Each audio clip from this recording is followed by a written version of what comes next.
I am Albus Percival Wulfric Brian Dumbledore. For many years, I was headmaster of Hogwarts School of Witchcraft and Wizardry. I have been called many things in my lifetime: wise, manipulative, brilliant, dangerous. History has never struggled to find words for me. It has always struggled to find words for others. We are very good in our world at recording victories, at carving names into stone, at polishing heroes until their edges no longer cut. But we are far less skilled at remembering the quiet ones, the loyal ones, the ones who bore the weight of our choices and asked for nothing in return. There are stories I chose not to write down. Not because they were unimportant, but because they were too human, too painful. Some truths, I believed, were best left with the people strong enough to carry them.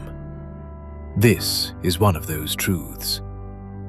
It is not the story of a chosen one, nor of a brilliant plan, nor of a final triumph over darkness. It is the story of a man who was trusted with the unbearable. A man the world often mistook for simple or foolish or monstrous, and therefore never thought to ask what he carried inside. I watched him all my life. I trusted him with keys, with secrets, with children, with creatures, and with grief. And twice, I asked him to carry what no one else could. History remembers Harry Potter, but before the legend and after the victory, there was Rubeus Hagrid. And this is the story I never allowed myself to tell. This is the story of Rubeus Hagrid, keeper of keys and grounds at Hogwarts. A story never written down, a confession held in silence. The grounds of Hogwarts are quiet tonight, quieter than they've been in a long, long time. The old stones, they remember things. The laughter, the magic, the children running in the corridors. But they also remember the silence, the awful, heavy silence after a battle is won, but too much has been lost. Most nights, this quiet is a comfort. It means it's over. The children are safe. But some nights, the quiet feels like a ghost. It takes him back. It always takes him back to the two silences that started and ended the war. Everyone knows the story of Harry Potter, the boy who lived. His name is in all the history books, on every monument. But history smooths things over, forgetting the sharp edges. It tells you about the hero. It doesn't tell you about the man who had to carry his body. Twice. This is his story, the one that never got written down. Everyone knows the story of the boy who lived. But this is the story of the man who had to carry his body. Twice. It's a secret he carried, a weight heavier than any curse. The story of two nights, 17 years apart, that broke his heart clean in two. It started with a silence. Godric's Hollow, Halloween, 1981. Dumbledore sent him. Just said there'd been an attack, that he had to get Harry. Hagrid didn't let himself think on what he'd find, but the quiet. That was the first thing that hit him. A whole street of muggles celebrating, and then this one house wrapped in a stillness so deep the world felt like it was holding its breath. The front door was blasted off its hinges. The air was cold, thick with the smell of dark magic, like burnt air and something else. Something that smelled like a soul tearing apart. He called their names. James, Lily. Only the wind answered, whistling through the hole in the roof where the curse had struck. He found James first, bottom of the stairs, eyes wide open, staring at nothing. Not a mark on him, but he was just gone. Empty. All that life, all that laugh just snuffed out. Hagrid had to step over him. You don't forget that. Stepping over your friend's body to get to his son. Upstairs was worse. The nursery destroyed. Bits of the crib everywhere, toys scattered. And Lily. She was on the floor in front of it, just like James, eyes open, reaching for the crib, protecting him even at the last. A part of Hagrid broke right then, seeing them like that. Two of the best people he'd ever known, lying like broken dolls. Then he heard it. A little whimper. In the wreckage of the crib, a baby. Harry. He had a cut on his forehead, a lightning bolt, bleeding down his face.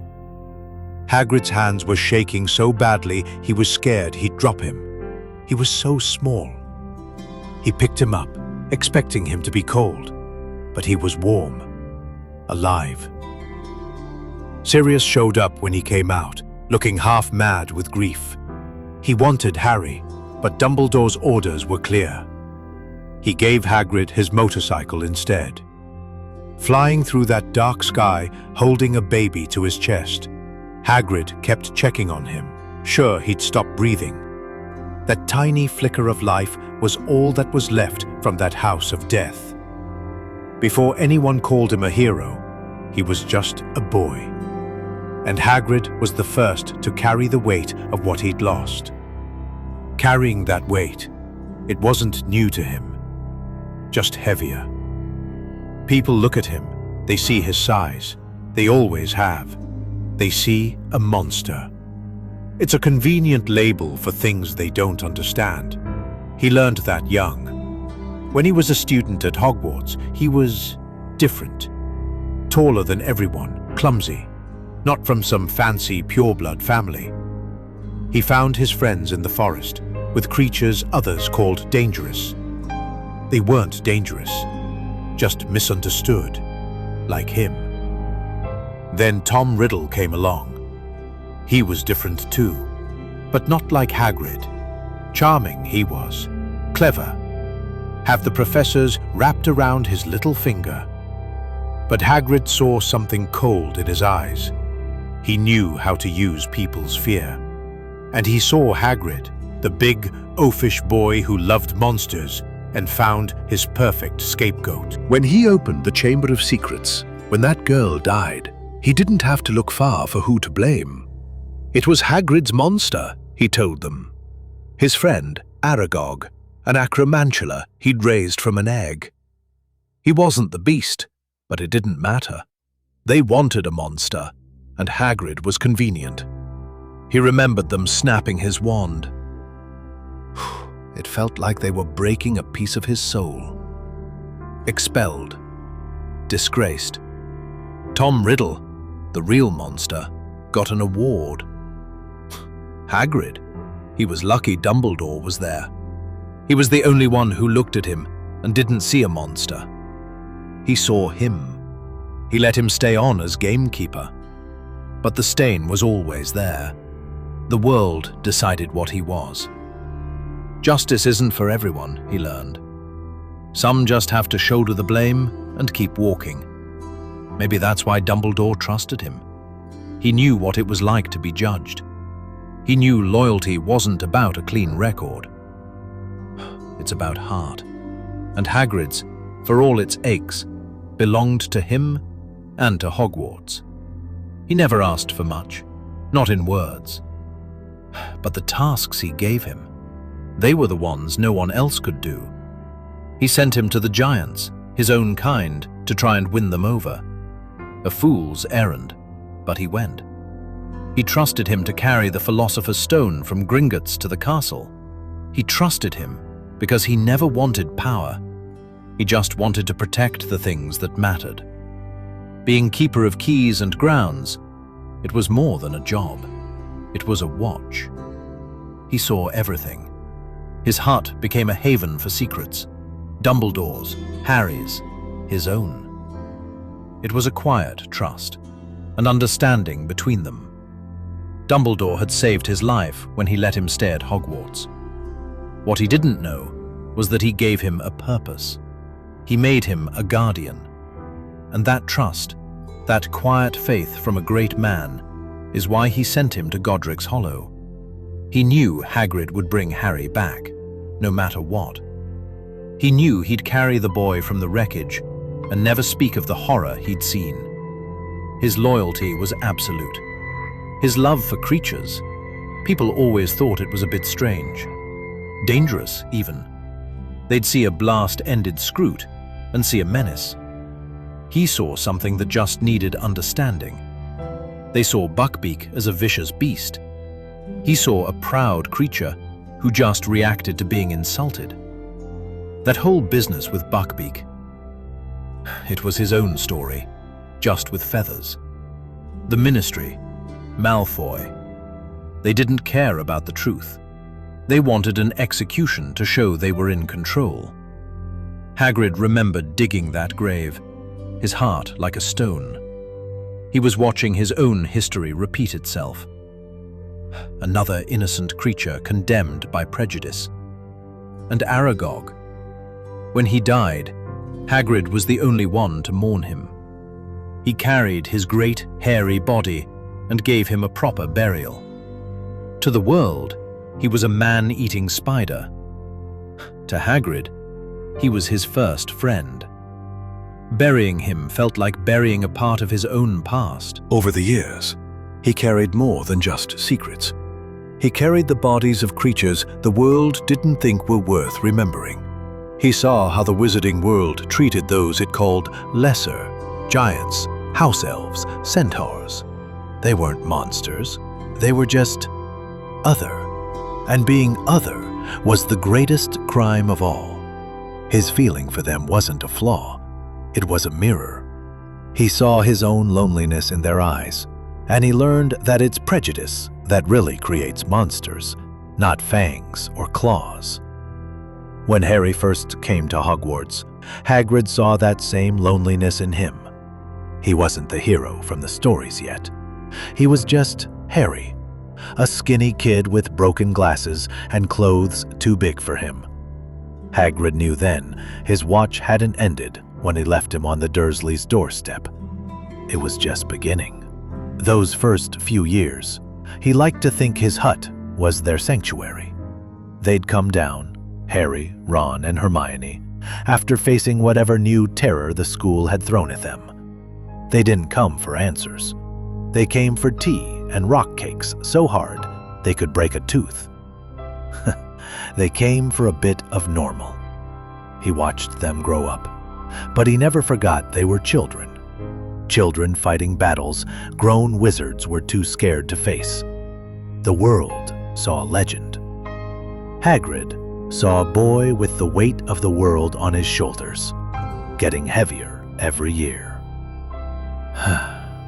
He saw the fear in his eyes after the chamber, the exhaustion after the Tri-Wizard tournament, the hollow look he had after Cedric died. His job, he reckoned, was to be a constant, a fixed point. He was always there, with a pot of tea. He couldn't fight Harry's battles for him, much as he wanted to, but he could offer him a moment of peace. That vigil was a silent promise made to Lily and James, a promise to watch over the boy he'd carried from the ashes. And then, the end. The Battle of Hogwarts. The night the castle bled. Hagrid was in the forest, captured by Death Eaters, tied up, forced to watch. Everything was chaos, screams, flashes of green and red light. Then Voldemort returned.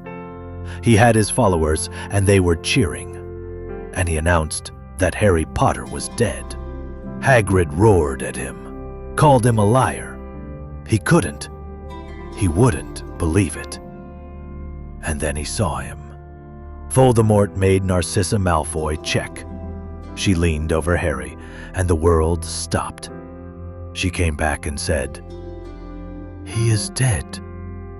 The sound that came out of Hagrid. It wasn't human. It was a howl. The boy he'd rescued from the cradle, the boy he'd watched grow, the last piece of James and Lily. Gone. Voldemort looked at him, a cruel, snake-like smile on his face. "You," he hissed. "You will carry him." And so he did.